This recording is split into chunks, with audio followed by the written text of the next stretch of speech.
right. Like now being a man, like now being a dad, is there any difference? Sure. Or does it mean any differently than it did before? Yeah. Does it change your view in any way? I don't know, like the way I see it. Yeah. I think maybe it changes at every guy's stage of their life. Or maybe it's just me. The way Bonanga thing. At some point, like, is why we come from a place where we have like Mahrotman, whether brothers, Kodikasits Arun, or Mataya Marun, uncles, or even friends, man. But these dynamics, they change as time goes by. Yeah. Younger brother, or Koskolon ke kopana le hloni. Yeah. High school ke kopana le. I meet another guy, Mike. Tertiary, I meet KG. You know, at work, I meet someone else, and all of these people being that close to me at those stages in my life, I think will define masculinity at that point, or at that stage. Sure. In an individual's life. So it's influenced by different people as you go through. Dynamics, yeah. I mean, you know, the life being itself is just it's a dynamic phenomenon. Yeah. But like, the demographics of your situation. And but whatever let it is you're exposed me ask you this though. Do you think so you grew up with a dad, obviously, you know, or not obviously, but in your case you grew up with your father, right? And he's had some influence or a whole lot of influence on how you view yourself as a guy, as a man, right? So does that now change when you now start interacting with KG and all of these people that you interact with as you grow up? I don't think it changes. I just think it either enhances or it takes away from, you know, because the lessons that I learned, let's say from my dad being the first masculine in my life, does not necessarily mean that what he says is what it is. Sure. You know, sure. I do limo, I feel limo. There's a lot that I don't know outside of this man that's raising me, that I chill with every day. So so as it goes on and I meet KG at some point in my life, it's either KG is going to bring, I don't know, more to this masculinity or take away from whatever masculinity I thought was it or that I had. Sure. It could be positive, it could be negative, but again, that's subjective or objective. But it's a matter of nothing changes, it just enhances or kind of takes away or retracts from it. Nevertheless, every single person or environment or exposure in these stages has an influence in whatever it is that ends up as you being that masculine or masculine individual. Sure.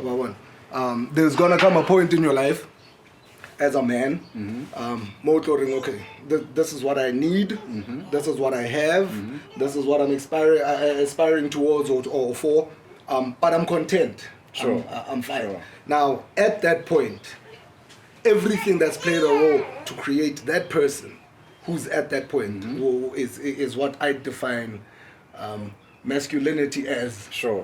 So it's a multifaceted. Yeah. Because you know what most guys have said to me is, you know, as everyone is kind of bashing the masculine now, everyone's bashing the men right now. Or not everyone, but even, and I say everyone because even the men who feel like they're good men, when they ask the question, or are you toxic masculine man, you know? They're like, I fall under that category because I'm a man. So we are ascribing every single man's mistakes to all of us.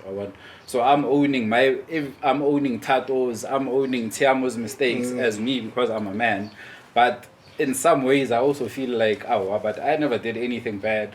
So why am I being bashed in that sense? Why am I being put in that basket with everyone when I have some good that I bring? That I brought some positivity into Tshiamo's life, but then why am I now being called someone who's negative? because Tshiamo did something negative. How do you see, or how do you even think about that whole idea where every man is responsible for another man? Okay, first of all, Yeah. I don't think and feel any type of way about that nonsense. Excuse my French. Look, I take responsibility for my own stuff. That's the thing, personally now. Yeah. I can understand that we live in a time, you know, there's just so much going on.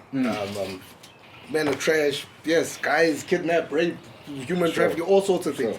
And we cannot deny the fact that most of these things are men actually, you know, doing these things to, let's say, females and stuff. Sure. But the thing is, I cannot now sit here and take responsibility or accountability for your mistakes if you fuck up. Oh, sorry, excuse my French, but yeah. The thing is, at the end of the day, if everybody can just take responsibility and accountability for their own shit, then we really don't have to go through the hoo-has of men are trash, or women are better, or women deserve this, or women deserve that. Yes, I'm not even going to talk about women in this conversation. We don't need to take it there. But all I'm saying is, take responsibility of your own stuff. Now, if you are going to take on somebody else's, or if you get home and your wife or girlfriend is going to say to you that, hey, your friend is abusive. Now, the fact that you do not say anything about it or talk to him means that you're abusive too, or you're actually like supporting and all of this behavior. Look, man, hey, girl, that is him. That is his problem. He's not abusing you, so that's fine. You know, he's abusing his wife or girlfriend. If she doesn't want to go, it's on her. So it's you know, you shouldn't get worried about this, because at the end of the day, you two probably don't like each other. Do you see what I mean? I'm just saying that generally women have a problem with men and with themselves, and we don't have a problem with each other. So, but they always want to get us into their stuff. But anyway, I'm just so let me ask you this, ne? I get it now. We're saying we must hold each other accountable. So that's what they say. A true masculine man must hold another man responsible. No, so a true masculine man should hold themselves accountable and should have responsibility and take responsibility of their own decisions and everything that just comes their way. Because at the end of the day, you are not, you can choose whatever you want to choose. You can decide, and you can go tomorrow, you can wake up in the morning and go punch your boss in the face.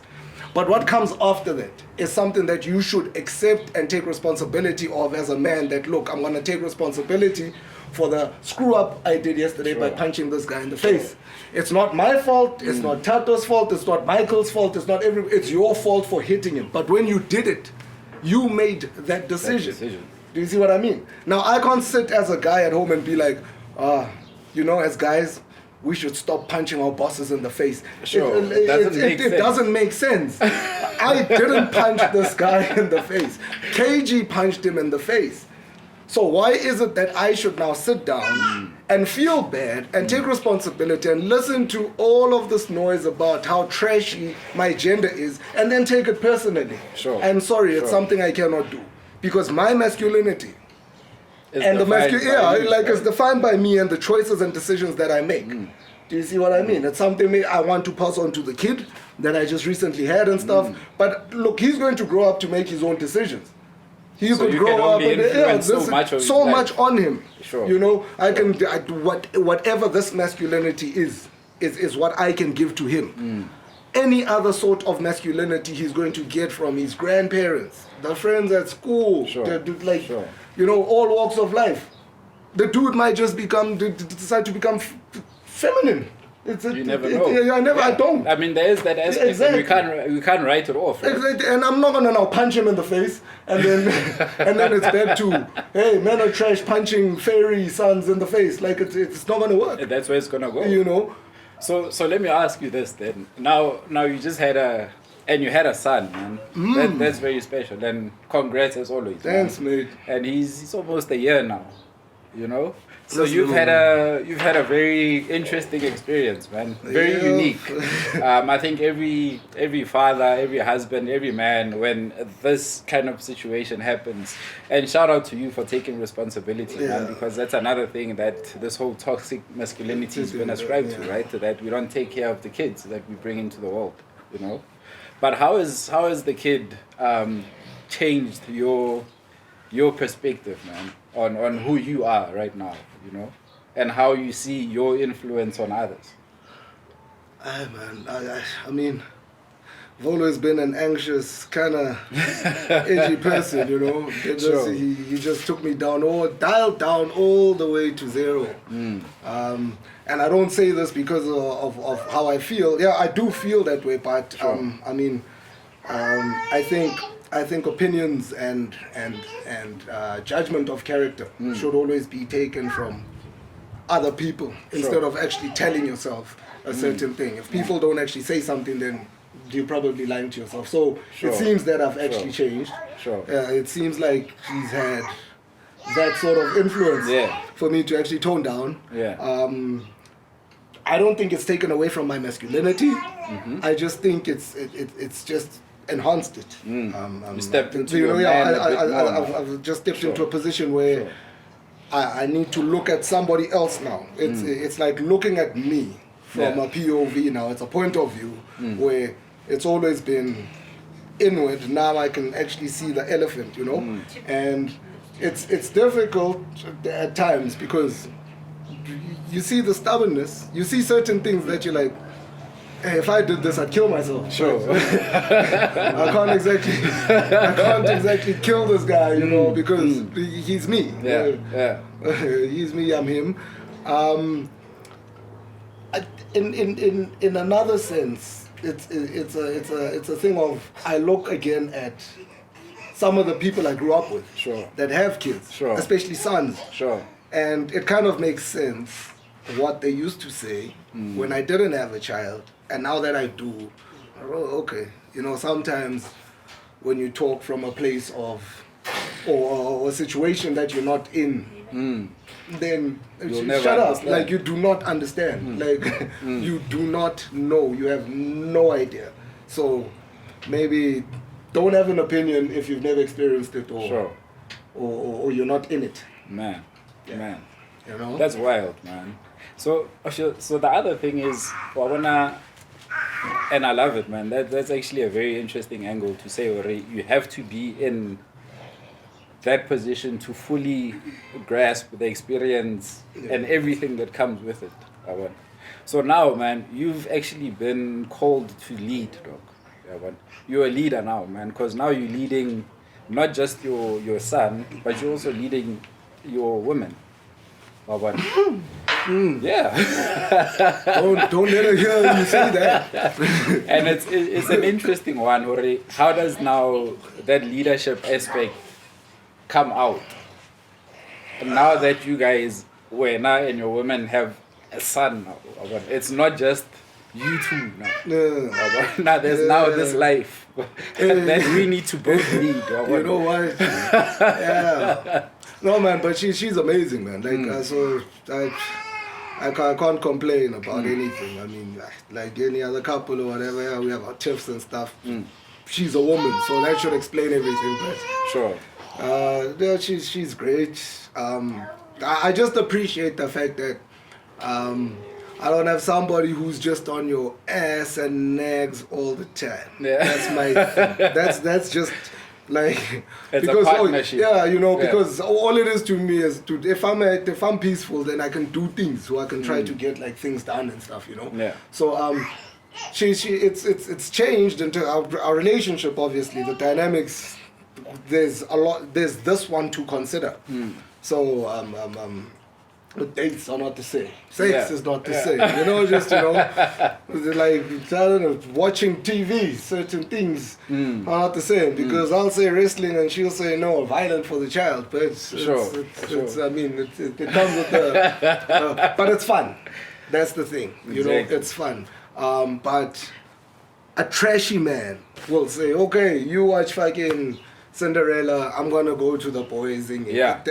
Just lemon is just, you know, as an example. But I don't experience that. I don't have those kind of, you know, bitty hoo-has. We're good. Kid is happy. Masculinity still, I feel the same. Yeah. Like I honestly feel the same. She I think because she remained the same as well. It didn't take away or enhance anything. She's just been, she was my woman, now she's my woman and our child's mother. Exactly. And that's all that's kind of changed. But so she's been a very constant. Consistency, man. Like it hasn't changed. Nothing's changed. She's just been consistent, and so in that case, I think everything is still intact. Maybe if tomorrow she decides to go left, fuck. Then maybe that's it is what it is. But she must hope that she doesn't get shot in the face. But it's fine. I'm just saying, you know. So I think the last thing I want to touch on, man, is we recently did my episode on building a band of brothers. Yeah. You know, and you know, me and you go way back, so we've had a couple of bands of brothers. A whole lot, dog. And a whole lot of bands. Yeah. So now that you've grown and you know you've experienced things and you've experienced people, personalities, everything, and you've experienced yourself on different levels. Where how important do you think having a strong band of guys that you can call on for tough situations, to celebrate, to cry, to share ideas, all of that, how important is that band for men? I think it's or for very, you. Let's not even bring it to everyone. I think it's very important, man, to have a group. Although personally, I don't believe in scheme, like as in the five of us were a group and that's all we do. But I just feel everybody should have the one person in each important department to call on and base your relationships more so on those things, because after the friendship or before the friendship, it's strictly business. Sure. Do you see what I mean? Sure. And not to say that don't have friends, have business partners. It's what's to say is choose your friends wisely. Do you see what I mean? That's what I mean. So I think it's a mistake that a lot of us make. I think it's a mistake that a lot of us make at a very young age. Because I mean, in our 20s, everybody's excited. Sure. You know. Sure. The more friends you have, the more popular you are, and that kind of thing. And you only realize this. If you're fortunate, then you realize it earlier in life. But most people, early 30s to late 30s,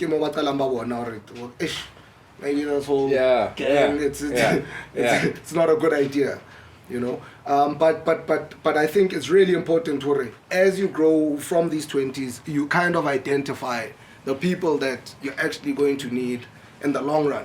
And that's not necessarily to say who's going to be rich, who's going to, have this, who's going to... But people that are actually going to impact and affect and effect your life once you've reached that point I was talking about, your masculinity, you know? Yeah. You don't want to find yourself at 45 with 45 friends It's still trying to figure out that you don't even know who to trust and who not to and stuff, you know? Sure. And friends being friends are people that understand that we don't have to hang out every single day or every single weekend and all of that. They just know that when the time comes, when it's game time, when it's crunch time, I'm dropping everything, I'm there. Do you see what I mean? Yeah. But that band, I think, is something, again, that is a really personal thing that takes masculinity to be able to identify that out of the 50 guys that are here, only 5 they're actually real people I need. And it doesn't necessarily have to be the guy who's always next to you every single day. Exactly. And once you can make peace with that and understand that, you don't have to make him understand. Yeah. He's probably in his own thing. Don't forget, he's responsible for himself. For other things, you know? Everybody needs to take responsibility for their stuff. But once you can get to a point where you can say, look, I love all of these guys and all of that, but out of all of them, this is what I'm keeping on my speed dial. Man. You get what I'm saying? Then you're at a point where like you're at peace, because things will come your way and all of that. And yes, people disappoint, you know. Sure. And they probably will disappoint you in the future and stuff. But it's easier to take disappointment from a person you understand that this guy's disappointing me because something's really happening. Sure. You know, like it's not because life happened. Yeah, you know, it's not because he's at a gig or or whatever, like got you know, too like drunk. Couldn't make it like because he was too drunk. Like it's actually something you real understand why he couldn't be there. Sure. Now, when you have 45 people around you, the smoke clouds you. It really does, because once they disappoint you, you think, well, this fucker's just being an asshole, and he's probably got shit going. But you can't see that clearly because there's another 44 to go through. Do you see what I mean? Man, that's interesting, man. The lesser the bullshit, the easier the life is, bro. Like, and you know, guys, every aspect, they say we are more successful in business because we have more acquaintances in life. Whereas women are just like, me, I only have one friend. You know, that's it. And that also limits their scope of success. That's just the way the world works, or that's just the way things turn to kind of, you know, present themselves, you know, between the genders. But I think the very important point that you're making, Hore, the guys must always be wise enough to know, out of that 50, although I can get business from all of them, but the loyalty, the people I can be vulnerable and share my stories and my personal dreams or whatever achievements I want to get, business ideas, these are the 5 out of the 50. I just don't, but I think, like you just mentioned business, and look, it's good as a man, being masculine and stuff, looking for more, you know, aspiring to be better, you know, you want to provide for your family, for yourself and stuff. It's always good to see guys persevere. It's always good to see a hard worker, overachievers, you know, I mean, as long as they're doing it honestly or whatever. Sure. But we all have our shit, and that's fine. Story for another day. But the thing is, you get, like, as guys move forward and they persevere and all of this, the 50 guys that you're talking about, as you can go back, you ask them for help, you talk to them or whatever, you guys are still linking and stuff, but never forget the thing that there's this thing that we're living, dude. It's essence, bro. It's energy. It's you know, time is the most important thing. Do you see what I mean? We just had COVID. You know, for past 2 years and all of that. You had a business partner. You guys were dealing in freaking alcohol. Sure. You had a good 3-4 months where you were screwed because it all went away. You couldn't spend time with that person because he's your friend, because you're working with alcohol. Do you see what I mean? Sure. Maybe I suffer from depression. You get what I'm saying? I work so hard so that I distract myself from all the stuff. With all of this. And now COVID happens. I work with KG. We've been friends all this time, but the only reason why the core of our friendship is in our alcohol deal. Now there's no alcohol, so now me and KG aren't. You know, there's no connection. About anything. Now I'm alone. I'm stressed, bro. Man. Here's this little one just growing, looking at me like, I'm hungry. What's going on with this man? So what do? I get depressed. I fall into a pit. So this 5 thing is that's why I said the friendship is, although it's not about the business. Sure. The benefit of it should be identified as an essence of, when I'm in need, dude, I go there. It's there. Sure. And the need is not the money. The need is not, you know, the proposal. It's just being. Time. And that's something that we all, and I love that you said connection, Waban. Time. There's one thing they say already, guys are lonely, man. You know, you'll see guys go stadium, we're playing games, we're doing all of these funny things. We all like always go fail, you know. We always remachita, man. When we meet up, we've got bottles, we're popping whatever, we're at the clubs. Mara, like you said, as soon as the clubs are over, I'm at home alone on the couch and I'm thinking, you know, I've got stress, but I can't call anyone. You can't call the guys you're at the stadium with. How's that for lack of connection? Of course, because you guys drank all the money to connect. That's the thing. Like, people just don't get that. You see the connection money. Man. You drank it, someone's team lost, now you're not talking because Chiefs lost, but at home, you're stressed as F and you don't even know what to do. And guess what you're gonna do? You're gonna call the one guy that you haven't called in Exactly. ages, decades, and all of that, and then you're gonna get mad at him because he tells you that there's a funeral at home, and you think it's an excuse. Yeah. But to him, it's like, oh, It's all of real. a sudden, bro, it's real. But you won't understand because your head is so far up your ass that you don't understand that. Fuck, bro, people have feelings. But all I'm saying is, look, dudes, niggas, guys, if you want to be masculine, go home, take care of your family before anything else. Okay? And then after that shit, just make damn sure that whoever you have around you is there when it's fucking real, dude. That's as real as I can get. Man. Well, guys, I think we can go on for another couple of hours on this topic, man. But my brother Spike, Yeah, man. I want to appreciate, man. That's just me. Thank you. And I know the you, kid bro. just made a small cameo on the camera, man. My name is KG Habiani. It's been another installment of Manned Up Conversation Shorts. We'll be bringing you guys more action, talking about masculinity, talking about men, connecting with more men, positive brothers like my brother Spike. Catch you guys on the flip side. You can catch us on YouTube, you can catch us on Instagram, and obviously tune into the podcast on Spotify and on Apple Podcasts, man. Peace and love. Signing out. Oh, wait, mate. Oh, wait, no? We're good.